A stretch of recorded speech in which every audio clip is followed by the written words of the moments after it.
Bayangkan situasi seperti ini. Masyarakat marah karena sampahnya tidak bisa diangkut. Desa-desa swaklola lumpuh. Dan di tengah kekacauan itu, pegawai DLHK justru menjadi sasaran protes. Bukan karena mereka tidak mau bertindak, tapi karena tangan mereka terikat oleh regulasi yang berubah-ubah. Mereka hanya pelaksana, bukan pembuat keputusan. Tapi dalam sistem birokrasi kita, yang disorot bukan yang membuat arah, tetapi yang terakhir berdiri di lapangan.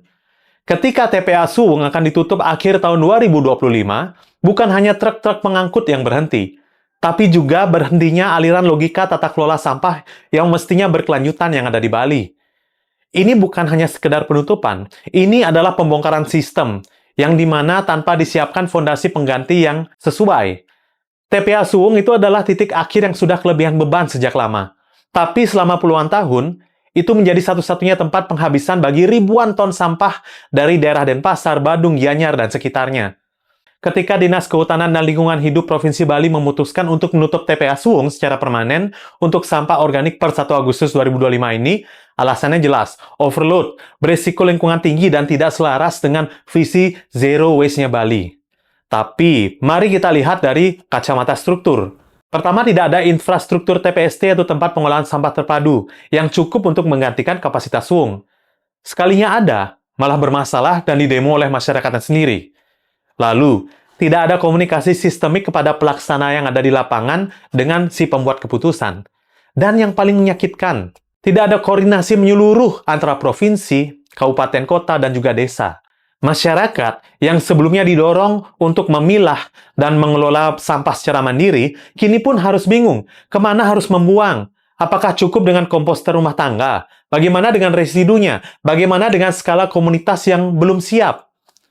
Tanpa kerangka pengganti yang disusun secara matang, penutupan TPA Suwung bukan merupakan langkah maju, melainkan kemunduran yang disamarkan dengan jargon lingkungan. Masalah ini bukan terjadi tiba-tiba. Ini adalah hasil dari kebijakan tambal sulam selama bertahun-tahun yang tidak pernah sungguh-sungguh membangun ekosistem pengolahan limbah yang adil, efisien, dan juga terdesentralisasi dari para pengampu kebijakan kita. Pertama, kekuasaan pusat terlalu vertikal. Pemerintah daerah kesulitan menyusun kebijakan lintas wilayah karena harus menunggu restu dari pusat. Ketika izin pembangunan TPST atau Fasilitas Refuse Derived Fuel atau RDF ingin digagas, prosesnya panjang, politis, dan penuh sandungan dari birokrasi. Kedua, wilayah Bali tidak memiliki sistem insinerasi terintegrasi. Beberapa tempat sempat merencanakan pembangunan insinerator, tapi terganjal karena belumnya ada desain pemetaan yang spesial dan sistem pengangkutan sampah antar wilayah. Ketiga, peran desa adat dan masyarakat belum diintegrasikan secara struktural dalam sistem pemrosesan akhir. Mereka hanya berfungsi sebagai pengumpul dan pengelola awal, tapi tidak dilibatkan dalam pembuatan keputusan akhir kemana sampahnya akan dibawa.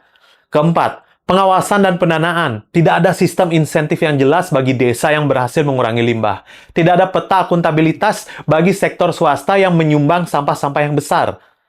Hasilnya, ketika TPA Suwung ditutup, tidak ada yang tahu siapa yang berwenang yang mengatur arah dari kebijakan ini selanjutnya. Yang akhirnya masyarakat saksikan adalah ketidakberanian untuk menata ulang sistem dari hulunya. Kita terjebak dalam logika buang lalu lupakan, yang kini tak punya tempat untuk dilupakan. Ketika sistem tidak dibenahi, maka beban kembali jatuh ke pundak dari warga. Sekali lagi, sistem yang absen pada akhirnya rakyat yang membersihkan. Kampanye Bali bebas sampah atau narasi Zero Waste itu terdengar gagah. Tapi keberanian slogan tidak selalu disertai keberanian membangun sistem. Ketika TPA Suwung ditutup tanpa peta jalan dan tanpa kapasitas pengganti, slogan itu justru berubah menjadi ironi. Bali yang dijual sebagai pulau hijau justru mencatat krisis logistik pengelolaan sampah. Banyak laporan menyebutkan bahwa sampah masih menjadi isu lingkungan utama di wilayah Bali. Bukan karena masyarakatnya tidak peduli, tapi karena pemerintah belum siap membangun sistem yang terdistribusi. Fasilitas TPST belum merata. Banyak desa belum punya akses terhadap teknologi pengolahan sampah yang layak. Masyarakat didorong mengolah, tapi tidak diberi infrastruktur. Industri pariwisata yang menghasilkan limbah terbesar justru bebas dari kewajiban dari menyumbangkan solusi itu sendiri. Ketika titik pembuangan ini hilang, tidak ada satupun loh hotel besar, beach club yang buka suara. Mereka diam, seolah urusan sampah adalah tanggung jawab warga lokal semata. Lebih dari sekedar regulasi teknis, negara harus menyusun ulang tata kelola kewenangan. DLHK di tingkat kabupaten dan kota selama ini seringkali terjepit antara tekanan masyarakat dan ketiadaan wewenang yang memadai. Pegawai lapangan hanya bisa berkata, kami hanya mengikuti instruksi dari atas. Inilah realitas birokrasi yang tumpul di bawah, tapi kaku di atas. Pemerintah provinsi dan pusat mesti membuat kerangka kerja yang jelas. Siapa yang berwenang mengarahkan, siapa yang wajib menindak, dan siapa yang memastikan pelaksanaan itu berjalan. Tidak bisa lagi dibiarkan ada ruang abu-abu antar lembaga. Jangan sampai masyarakat itu bertikai dengan aparat yang ada di lapangan. Padahal yang gagal merumuskan arah justru yang duduk di puncak dari struktur. Kebijakan itu harus berpihak, tapi juga terukur. Jangan menuntut warga memilah jika tidak menyediakan sistem penjemputan. Jangan meminta desa swakelola jika tidak diberi akses pendanaan. Dan jangan menyalahkan pegawai DLHK jika yang mereka kerjakan hanya instruksi yang sudah terlanjur salah arah. Nah, dalam konteks perbandingan global, kita bisa belajar dari berbagai negara yang telah lebih dulu mengintegrasikan sistem hukum, fiskal, dan sosial dalam pengelolaan sampahnya. Contohnya seperti Korea Selatan. Ada sistem volume-based waste fee yang berhasil menekan volume sampah hingga 49% dalam 10 tahun penerapan pertamanya. Warga tidak hanya diminta memilah, tapi dikenakan biaya atas sampah residu yang dibuang. Di balik itu, negara menyediakan infrastruktur yang lengkap, bank sampah elektronik, fasilitas pemrosesan, dan subsidi untuk daerah yang berhasil mengurangi timbunan sampah. Atau kalau kita bisa lihat Ljubljana misalkan, ibu kota dari Slovenia, yang kini disebut sebagai kota dengan sistem pengelolaan sampah terbaik di Eropa. Mereka menerapkan skema Zero Waste City yang ditopang oleh 3 elemen utama. Sistem hukum yang kuat, insentif fiskal untuk rumah tangga, dan keterlibatan aktif pemerintah kota dalam memberi edukasi sekaligus akses pengelolaan. Hal-hal seperti ini sebenarnya bukan mustahil dilakukan di Bali. Dalam konteks fiskal, Bali punya potensi besar pendapatan dari pariwisata, dana bagi hasil misalkan ya, dan peluang CSR dari sektor swasta. Pemerintah provinsi hanya perlu merumuskan skema insentif dan regulasi yang tepat, lalu mengkonsolidasikan kekuatan dari lintas sektor. Kalau Korea bisa dengan keterbatasan lahan, Slovenia bisa dengan keterbatasan penduduk, maka Bali pun bisa. Asal ada kemauan politik dan kerendahan hati untuk belajar. Salah satu contoh praktik baik pengelolaan sampah di Indonesia datang dari Kabupaten Banyumas, Jawa Tengah. Di bawah kepemimpinan yang berani dan responsif, Banyumas itu berhasil membangun sistem desentralisasi pengelolaan sampah dengan konsep zero waste. Tidak dengan proyek mercusuar, tapi dengan membangun puluhan TPS 3R atau tempat pengelolaan sampah, reduce, reuse, dan recycle yang berbasis dari komunitas. Menurut laporan dari Waste for Change, Banyumas itu menggunakan pendekatan kolaboratif antara pemerintah daerah, masyarakat, dan sektor informal seperti pemulung.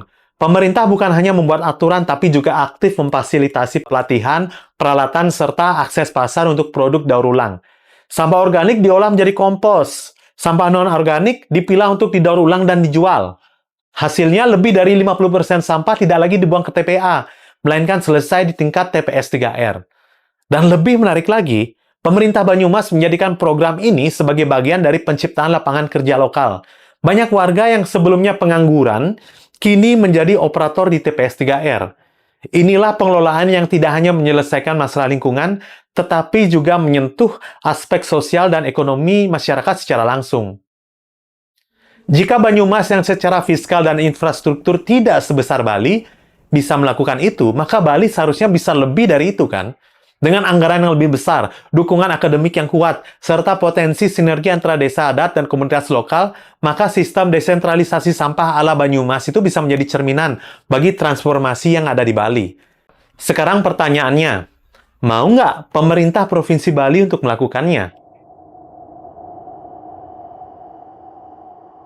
Kita hidup di tengah paradoks. Bali yang spiritual, Bali yang santun, kini tertutupi oleh aroma limbah yang tak tertangani. Tapi masalah sebenarnya bukan pada volume sampah, melainkan pada tidak adanya rencana.